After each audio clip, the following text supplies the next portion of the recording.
하나님이 우리를 다시 세우시는 물음이라고 하는 주제를 가지고 말씀을 나누고 있는데, 지난주에 나눈 말씀은 여호와의 성산에 오를 자 누구인가 라는 제목으로 말씀을 선포했고, 오늘 두 번째 내가 어찌하여 여기 있느냐 라는 제목으로 하나님의 말씀을 선포합니다. 두 가지 공통점이 있습니다. 두 질문의 공통점이 뭐냐 하면, 장소를 이야기하는 게 아닙니다. 하나님이 우리의 상태를 묻고 계신 겁니다. 여호와의 성산에 오를 자 누구인가? 우리가 잘 준비된, 삶으로 준비된 예배를 하나님 앞에 드리자라고 하는 말씀을 지난주에 선포했는데, 오늘 물으시는 물음, 내가 어찌하여 여기에 있느냐라고 하는 물음은 왜 예배당에 있느냐 이 얘기 아니고요.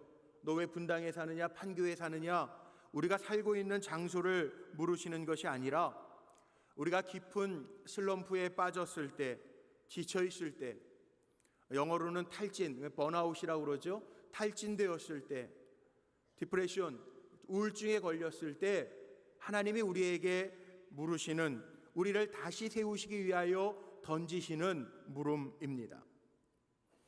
우리 사랑하는 성도님들, 어느 날 갑자기 외로움을 느껴보신 적이 있습니까? 고독함을 느껴보신 적이 있으십니까? 물론 중년 가정주부들은 이 공식적으로 병명이 있어요. 빈둥지 증후군이라고 하는 병명이 있습니다. 공식적인 병명이에요. 우리가 아는 것처럼 자녀들이 성장해서 부모의 곁을 떠난 시기에 중년 주부들에게는 허전한 심리를 빈둥지 증후군이라고 이야기를 합니다. 혹 마음이 쓸쓸해지고 눈물이 갑자기 핑 돌고 울적해지기도 하고 가슴이 허전하기도 하고 세상에 나 혼자만 남은 것과 같은 적막감, 아무리 좋은 것을 좋아도 좋은지 모르겠고 또 손가락 하나 까딱하기 싫은 그런 증상이, 그런 외로움이 빈둥지 증후군이라고 이야기하죠. 정도의 차이는 있을지 모르지만 사람들에게 한 번씩은 이 고독감과 외로움이 지나간다고 이야기합니다. 요즘 정신과 의사들은 그런 얘기를 합니다. 흔히들 우울증이라고 많이 이야기하는데 감정의 감기라고 이야기하는, 감정의 감기라고 하는 우울증이 누구에게나 다 있다는 거예요. 그런데 그 정도에 따라서 병적인 증상으로 나타나는 것, 남자들은 대개 한 15%, 여자분들에게는 한 25%가 우울감이 아니라 그 우울감의 감정을 넘어서 우울증 증세로 나타나는 현상들이 있다고 이야기합니다. 문제는 이런 우울증이나 고독감이 심해지면 자살 충동이라고 하는, 삶을 포기하고자 하는 그런 데까지 이르르기 때문에 그냥 방치하면 위험하다는 거죠. 그런데 이런 우울증과 탈진, 고독의 증상은요, 특징이 있습니다. 갑자기 찾아온다는 거예요. 파도가 밀려오듯이 갑자기 우리의 인생에 예고도 없이 찾아온다라고 하는 특징이 있습니다. 또 하나의 특징은 분명한 이유가 없는데도 불구하고 우리 마음속에 이런 우울감과 고독감이 이유가 없이 일어난다는 것. 스스로 생각해 봐도 쓸쓸하고 외로워해야 할 일도 없는데, 고독해야 할 일도 없는데, 울적해야 할 이유도 없는데도 불구하고 그런 증상이 나타난다는 것. 가정에 문제가 있어서도 아니고, 관계에 문제가 있어서도 아니고, 경제적인 문제가 있어서도 아니고, 때로는 직장이나 사업에 문제가 있는 것도 아님에도 불구하고 고독감과 외로움과 우울감이 이유 없이 우리에게 찾아온다라는 거죠. 이유라도 알면 이유를 찾아 해결이라도 해볼 텐데, 그렇지 않을 때 그 난감함이란 이루 말할 수 없을 겁니다. 오늘 성경 본문에 보니까 너무나도 심한 탈진과 고독감에 눈물 흘리며 몸부림치는 한 사람이 있었습니다. 너무나도 의외인 것은 우리가 아는 대선지자 엘리야였다라고 하는 거죠. 엘리야 선지자는 능력을 상징하는 선지자입니다. 그 이름의 뜻도 여호와는 하나님이시다라고 하는 뜻을 가지고 있어요. 엘리야가 얼마나 능력의 선지자였는지 갈멜산에서 바알과 아세라를 섬기는 선지자들과 대결해서 승리합니다. 3년 반 동안 비가 내리지 않았는데 무릎 사이에다가 얼굴을 묻고 하나님 앞에 기도하면서 하늘 문이 열려지는 기적을 체험한 선지자이기도 합니다. 그럼에도 불구하고 그 큰 대선지자, 우리가 엘리야 선지자 앞에 이름을 붙이는 대선지자라고 하는 칭호가 있는데 그 대선지자 엘리야에게도 고독과 우울감이 찾아들었다는 거예요. 오늘 읽은 본문 말씀 4절 말씀에 보니까 이렇게 기록되어져 있어요. 자기 자신은 광야로 들어가 하룻길쯤 가서 한 로뎀나무 아래에 앉아서 자기가 죽기를 원하여 이르되 여호와여 넉넉하오니 지금 내 생명을 거두시옵소서. 나는 내 조상들보다 낫지 못하니이다. 이렇게 고백합니다. 삶의 의욕도 잃어버렸고 희망도 잃어버렸고 하나님 앞에 목숨을 내놓고 자기의 목숨을 취해 가시라고 이야기하고 있고 심지어는 자존감도 다 잃어버려서 내 조상들보다 내가 나은 것이 하나도 없다라고 고백해요. 성경을 읽어보면요, 이상한 것은 그 큰 대선지자 엘리야가 과연 죽기를 바랄 만한 이유가 있는가 보면 그 이유를 성경에서 찾아볼 수가 없어요. 우울증의 특징이 이유가 없이 찾아오는 것이기도 하지만 상식적으로 생각할 때 엘리야는 대선지자입니다. 당대 대선지자였고 이스라엘 백성의 정신적인 지도자였고 영적인 지도자였고 명예도 있었고 또 많은 제자들도 있었습니다. 우리가 잘 아는 대로 엘리사는 엘리야를 얼마나 존경하면서 따랐는지 엘리야 선지자가 하늘로 올라가기 전에 엘리야 선지자의 겉옷을 취하기를 원했고 엘리야가 엘리사에게 내가 너에게 무엇을 해주기를 원하느냐 물어봤을 때에도 내가 선생님이 가진 영역의 갑절을 구하나이다 그렇게 구할 정도로 영역 있는 선지자였습니다.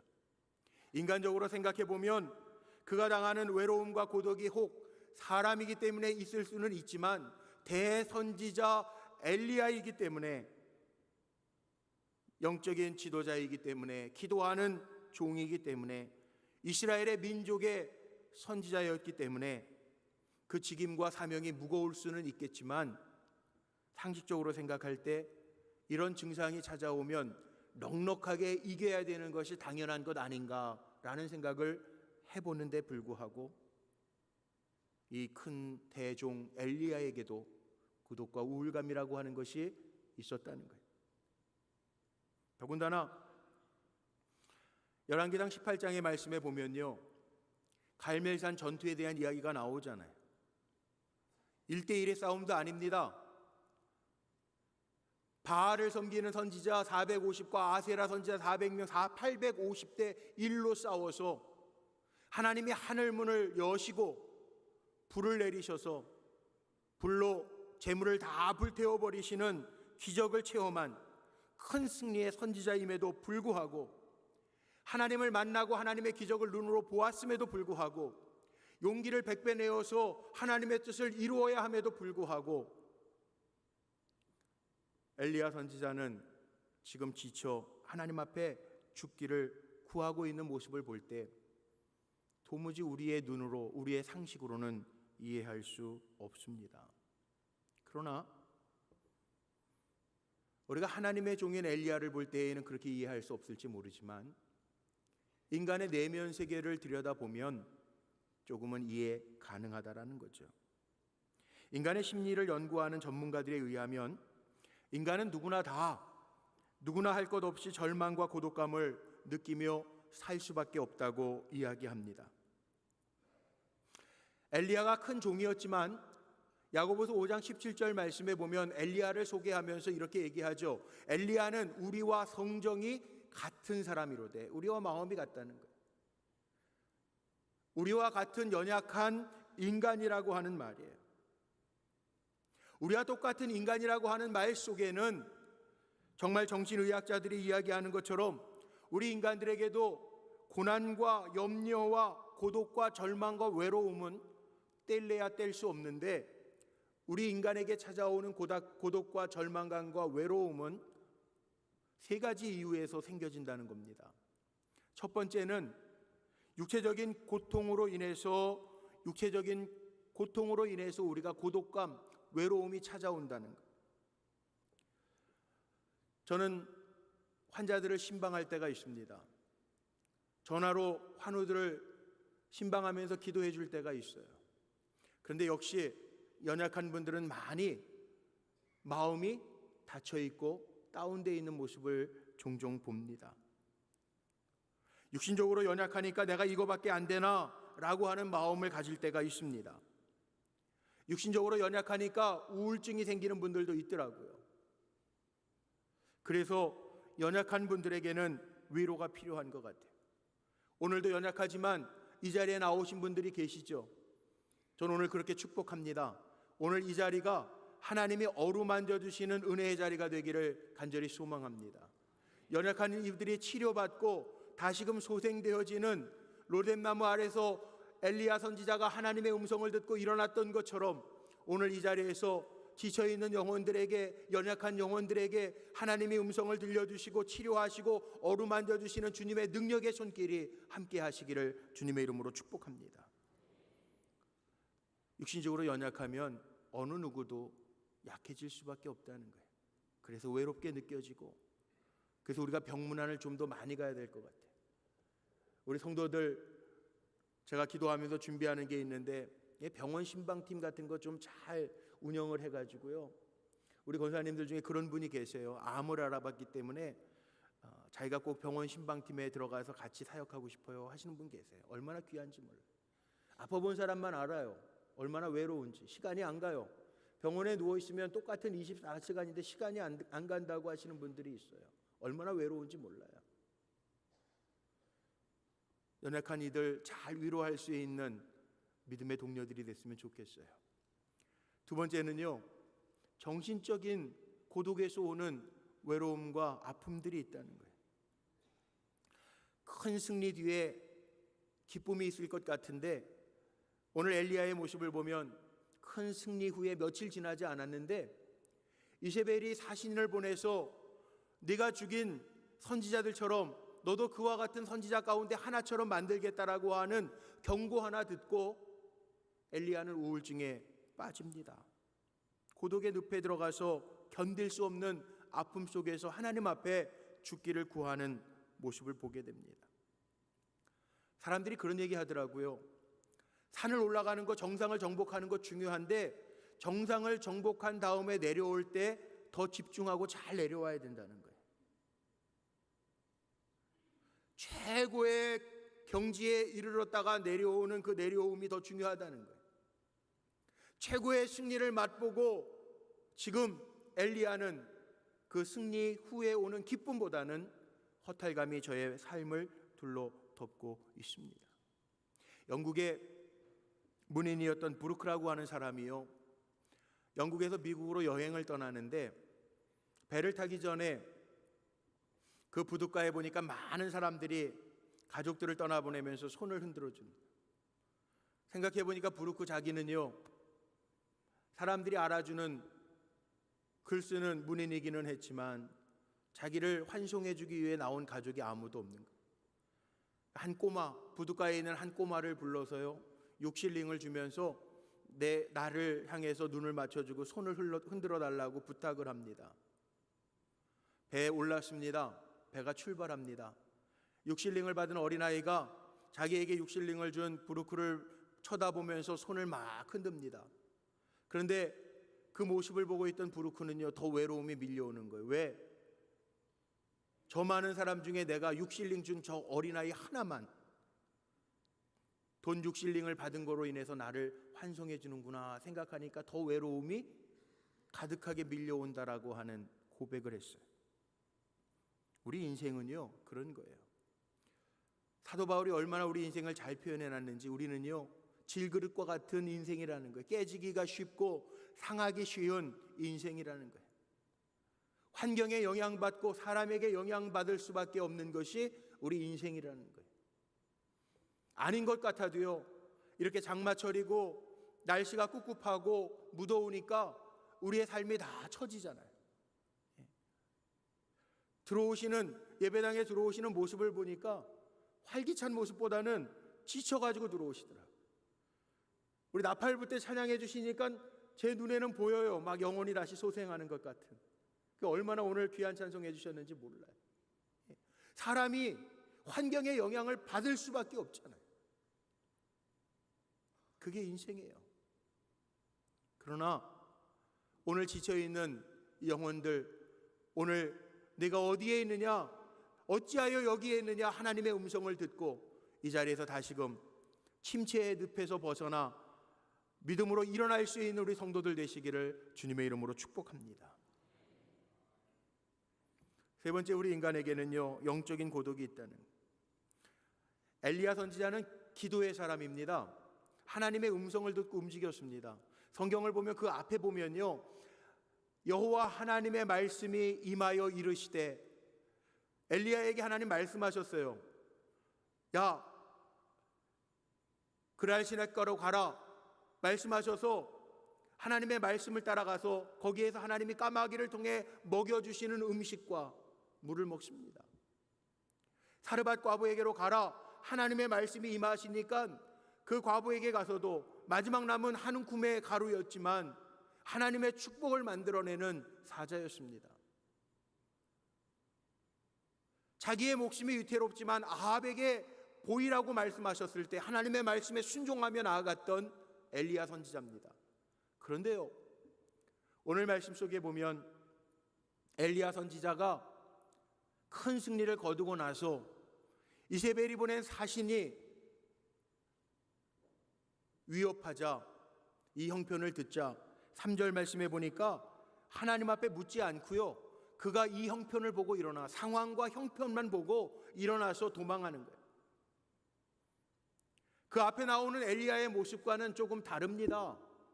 우리 인간은 영적인 존재이기 때문에 하나님과 교통하면서 하나님 말씀하실 때 순종하면 하나님이 살게 하시는데, 이번에 엘리야의 모습은 이 형편을 듣고 일어나 자기의 판단대로 해버렸습니다. 우리는 영적인 존재이기 때문에요, 하나님께서 채우시는 공간이 있어요. 하나님이 우리를 흙으로 지으시고 그 코에다가 하나님의 숨결을 불어넣으셨기 때문에 하나님 아니고는 채워지지 않는 영적인 공간이 있어요. 인간에게는 누구에게나, 영적인 존재인 우리 인간에게는 누구에게나 하나님만이 채울 수 있는 공간이 있다는 거죠. 세상 사람들 보면 알 수 있지 않습니까? 연예인들도요, 화려한 공연을 마치고 나서 그 허전함을 채우지 못해서 때로는 마약으로, 때로는 환락으로 자기의 삶을 채워보지만 공허해서 고독해서 때로는 인생을 끊는 연예인들도 종종 있더라고요. 엘리야의 모습이 바로 이런 모습이에요. 갈멜산에서 위대한 승리를 거둔 후에 영적으로 채워져야 할 공간에 영적으로 채워지지 아니하는 허전함이 있으니까 도망해서 하나님 앞에서 죽기를 구하고 있는, 하나님만이 채우실 수 있는 공간에 허전함 때문에 노뎀나무 아래 넘어져 있는 엘리야의 모습을 보게 됩니다. 오늘 사랑하는 성도님들, 한 주간 무더위 가운데에서 열심히 사셨는데 오늘 이 예배의 자리가 하나님의 영으로 채움받는 은혜의 자리가 되기를 간절히 소망합니다. 이 전반부 얘기만 끝나면 희망이라고는 하나도 찾을 수 없죠. 그런데 오늘 말씀 속에 보면 이렇게 로뎀나무 아래에 쓰러져 있는 엘리야에게 하나님 찾아오셔서 하나님의 처방전이 있어요. 다시금 힘을 얻게 하시는 하나님의 처방전이 있어요. 엘리야는 지쳐 있습니다. 슬럼프에 빠져 있습니다. 어떻게 보면 우울감으로 인하여 죽기를 구하고 있습니다. 그런데 하나님은 더 이상 엘리야를 내버려 두지 아니하시고 고독과 절망 가운데 빠져 있는 엘리야를 찾아오셔서 오늘 말씀하시는, 엘리야가 스스로 보따리를 싸서 하나님의 음성을 듣지 않고 도망갔으니까 돌아올 때까지, 지쳐 돌아올 때까지 기다리신 것이 아니라 하나님이 먼저 찾아가셔서 엘리야에게 이야기하시죠. 내가 어찌하여 여기 있느냐. 큰 승리를 맛본 엘리야는 하나님의 음성을 듣기보다는 자기의 환경과 처지를 보면서 도망했습니다. 비겁해졌고 절망적이 되었습니다. 그 엘리야를 찾아온 하나님은 엘리야에게 말씀하십니다. 내가 어찌하여 여기 있느냐. 회복과 치유를 주시기 위해서 하나님 주시는 말씀이죠. 음성이죠. 오늘 이 자리에도 사랑하는 성도님들 가운데에는 연약한 분들, 공황장애를 앓고 있는 분들, 두려움 속에 살아가시는 분들, 삶 속에 지쳐있는 분들 계실 거예요. 오늘 내가 어찌하여 여기 있느냐, 지쳐있는 성도들에게 다시금 힘주시고 회복 주시는 하나님의 은혜의 손길이 임하시기를 주님의 이름으로 축복합니다. 하나님은 이렇게 처방하셨어요.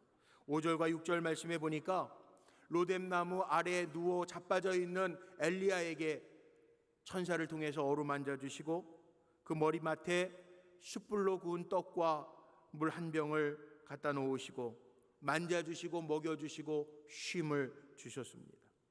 오늘 이 자리가 하나님이 우리를 만져주시고 하나님이 영의 양식으로 우리를 먹여주시고 하나님의 주시는 평안의 안식이 우리 사랑하는 성도들에게 임하기를 주님의 이름으로 축복합니다. 이게 하나님의 처방전이에요. 어제는 기도하면서 제가 이런 기도하고 올라왔어요. 하나님, 우리가 그렇게 사모하던 본당을 기도하면서 이렇게 완성하게 해주셨는데 이 좋은 예배당에서 예배 드렸다라고 끝나는 것이 아니라 예배드림을 통해서 하나님의 손이 움직여져 하나님의 어루만져 주심이 우리 성도들에게 느껴지게 하여 주옵소서. 하나님의 말씀이 들려질 때 영의 양식이 되어서 채워지지 아니하는 허전함 속에 하나님이 채우시는 능력이 임하게 하옵소서. 그렇게 기도했어요. 오늘 그 역사가 예배자 한 분 한 분에게 임하시기를 바랍니다. 예배 드렸다고 끝나는 게 아니라 지금 상처나고 조각난 내 마음을 주님이 어루만져 주시는 그 은혜가 임하시기를 주님의 이름으로 축복합니다. 들려주시는 말씀이 허공에 치는 말씀이 아니라 내가 어찌하여 여기에 있느냐, 지쳐 우울감과 낭만과 절망하고 있는 성도들에게 하나님의 주시는 음성으로 들려지고 일어날 수 있게 되시기를 주님의 이름으로 축복합니다. 그리고 하나님 들어주세요. 엘리야에게 2번 물으시죠. 엘리야가 2번 똑같은 대답을 하고 있어요. 어찌하여 내가 여기에 있느냐. 10절 말씀에도 대답합니다. 엘리야가 대답하고 있어요. 엘리야가 하나님의 물음에 대답하고 있어요. 내가 하나님을 향한 열심이 특별났는데, 그리고 넋두리처럼 하나님 앞에 대답해요. 10절 마지막에 보니까 내 생명을 찾아 빼앗으려 하나이다. 하나님 앞에 고하고 있어요. 오늘 이 자리가요, 하나님 앞에 간절히 구하는 자리가 되기를 원하고, 하나님 우리 기도를 하나도 잡동사니처럼 버리지 아니하시고 들어주신다고 그랬는데, 예배 자리에 나와서 우리의 마음을 열어 하나님 앞에 고할 때 들어주시는 하나님, 그 하나님 앞에 고할 때 우리의 심령이 시원해지는 은혜가 임하시기를 주님의 이름으로 간절히 축복합니다. 그리고 하나님 들으실 뿐만 아니라 하나님이 들려주시는 말씀이 있어요. 엘리야가 지쳐 있을 때 하나님이 말씀하시죠. 그 굴에서 나와라. 그리고 세미한 음성으로 다시금 말씀하세요. 어찌하여 네가 여기에 있느냐. 먹여주시고 힘을 주신 하나님은 엘리야를 만나기 위해서 호렙산으로 부르십니다. 40주 40야를 걸어서 호렙산에 이르러서 하나님의 산에 이르러서 하나님과 대면하는 모습을 보게 됩니다. 그래요. 하나님은 만나주시고요, 다시금 엘리야 선지자에게 소명을 주십니다. 비전을 주십니다. 오늘 읽지는 않았지만 15절 이하의 말씀에 보면 엘리야에게 다시 주시는 하나님의 소명이 나옵니다. 엘리야 뒤를 이어서 엘리사 선지자가 있을 것이라고 말씀하십니다. 여기에 보니까 하사엘이라고 하는 사람 기름 부어서 아람의 왕으로 세우라고 말씀하십니다. 예후에게 기름을 부어서 이스라엘 왕으로 세우라고 말씀하십니다. 그리고 엘리야에게 이렇게 말씀하시죠. 너는 혼자가 아니라 내 일을 위해서 무너지지 아니한 사람, 우상에게 절하지 아니한 사람, 그루터기 7,000명을 남겨두었다고 말씀하고 있습니다. 이게 하나님의 위로예요. 하나님 보여주시는 새로운 사명이에요. 우리가 힘들어서 우리의 믿음이 뿌리째 흔들릴 때도 때로는 있죠. 하나님은 믿음의 용사, 믿음의 용장에서 하나님께 묻지도 아니하고 도망갔던 탈영병이 되었던 엘리야 선지자를 찾아오셔서 다시금 일으켜주시고 말씀하고 계시는데, 오늘 이 자리가 믿음으로 지친, 삶의 생활로 인하여 지친, 관계로 인하여 지친 엘리야와 같은 지쳐있는 영혼들에게 하나님이 다시금 우리를 일으켜 세워주시는 하나님의 은혜의 처방전을 통해서 삶이 회복되어지고 일어나는 믿음의 종들로 우뚝 세움받으시기를 주님의 이름으로 축복합니다. 마지막 예화를 하나 말씀드리면서 오늘 말씀을 정리하려고 합니다. 몇 년 전에 세상을 떠난 1급 소아마비여서 늘 목발을 짚고 다녔던, 그러면서도 인생의 암이 3번 찾아와서 3번이나 암과 투쟁을 했던 서강대 영문학과 교수였으면서 수필 가셨던 장영희 교수의 이야기를 여러분 혹시 아실지 모르겠어요. 50대 중반에 세상을 떠났습니다. 그런데 그가 남겨놓은 살아온 기적, 살아갈 기적이라고 하는 유고집, 수필집이 있습니다. 그 수필집 가운데 한 수필이 있어요. 에세이가 하나 있습니다. 다시 시작하기라고 하는 제목의 수필이 있는데, 거기에 나오는 이야기 가운데 한 토막입니다. 80년대 중반에 뉴욕 주립대학에서 박사학위를 받게 되는데, 6년 동안 공부하고 나서 논문을 다 썼는데, 이게 오늘날이 아니고 80년대 중반이니까요. 기억나시는지 모르겠는데 그땐 다 군대에서도 타자기 쳤죠. 마라톤 타자기 같은 거. 오늘같이 컴퓨터로 논문을 쓰는데 저장할 수 있는 게 아니에요. 이 장영희 교수가 박사학위 논문을 다 타이핑을 해가지고 심사만 남겨놓고, 마지막 심사만 끝나면 이제 공부가 다 마쳐지는 거니까 뉴욕에서 LA까지 여행, 언니가 사는 LA까지 여행을 하려고 차 트렁크에다가 짐을 실어놓고 논문도 실어놨어요. 근데 요즘에 종종 미국이나 캐나다에서도 그런 사고들이 일어나는데, 차 유리를 깨서 차 안에 있는 물건을 훔쳐가는 도둑들이 있어요. 근데 이게 웬일입니까? 차 트렁크에 짐과 논문들을 넣어놨는데요, 트렁크를 열고 도둑을 다 맞았어요. 생필품은 다시 사면 되는데 문제는 논문이에요. 저장해 놓은 게 아니라 6년 공부한 거에 결합체인 그 논문을 잃어버렸으니까 기가 막히죠. 얼마나 기가 막혔는지 그 책에 보면 기절했대요. 기절했을 뿐만 아니라 자기가 애써서 공부한 그 6년 동안 공부한 논문이 없어지니까 살고 싶은 마음이 없어져서 전화도 다 끊고 5일 동안 정말 죽고 싶은 마음으로 우울감에 빠졌다는 거예요. 그런데 어느 날 자기의 내면 속에 깊숙이 들려오는 세미한 음성이 있었답니다. 어떤 음성이었냐면, 괜찮아, 다시 시작하면 되잖아, 다시 시작할 수 있어, 기껏해야 논문인데 목숨을 잃은 게 아닌데 뭐 그것 때문에 그렇게 힘들어해, 너 살아있잖아, 논문쯤은 다시 쓰면 되잖아. 그런 마음이 들더라는 거예요. 그래서 정확하게 1년 동안 논문을 다시 썼대요. 그리고 논문이 이전에 썼던 논문보다 더 좋은 논문이 완성됐다는 거예요. 그 논문집 앞에다가 이렇게 헌사를 썼답니다. 내 논문 원고를 훔쳐가서 내게 가장 중요한 교훈은, 얻게 된 교훈은 다시 시작하는 법을 알게 되었다. 그래서 다시 시작하는 법을 알게 해준 도둑에게 감사드린다. 그렇게 헌사를 썼다는 거예요. 그렇습니다. 지쳐있는 사랑하는 성도님들, 혹 마음 가운데 우울감에 빠져있는 성도님들 이 자리에 계십니까? 힘들어 지쳐있는 분들 계십니까? 다시 시작하면 됩니다. 하나님을 만나 엘리야가 하나님의 음성을 듣고 하나님의 어루만져 주시는 손길을 체험하면서 다시 일어났던 것처럼, 오늘 예배를 통하여 다시 우리에게 용기를 주시고 다시 세워주시는 하나님의 손길을 느끼며 다시금 힘있게 일어날 수 있는 성도들이 되시기를 주님의 이름으로 축원합니다. 하나님 우리 도와주실 줄로 믿습니다. 예전보다 더한, 이전보다 더한 영광으로 우리를 붙들어 주실 줄로 믿습니다. 오늘 주시는 하나님의 음성은 지쳐 낙심된 분들에게 하나님 주시는 음성이에요. 우리를 다시 세우시기 위해서 하나님 던지시는 물음입니다. 내가 어찌하여 여기 있느냐. 오늘 내 옆에 나를 위해서 기도해 줄 믿음의 동료들이 있잖아요. 오늘 내 삶의 주위에 내가 사랑해야 될 가족이 있고 나를 사랑하는 가족들이 있잖아요. 오늘 내가 하나님 앞에 부르짖을 때 내 기도를 들으시는 아버지 하나님, 변하지 아니하시는 신실하신 하나님이 나와 함께 하시잖아요. 엘리야에게 던지셨던 하나님이 다시 우리를 세우시기 위하여 던지시는 물음, 내가 어찌하여 여기에 있느냐. 낙심의 자리에서 주님을 통하여 다시금 일어나는 믿음의 종들이 되시기를 주님의 이름으로 축원합니다.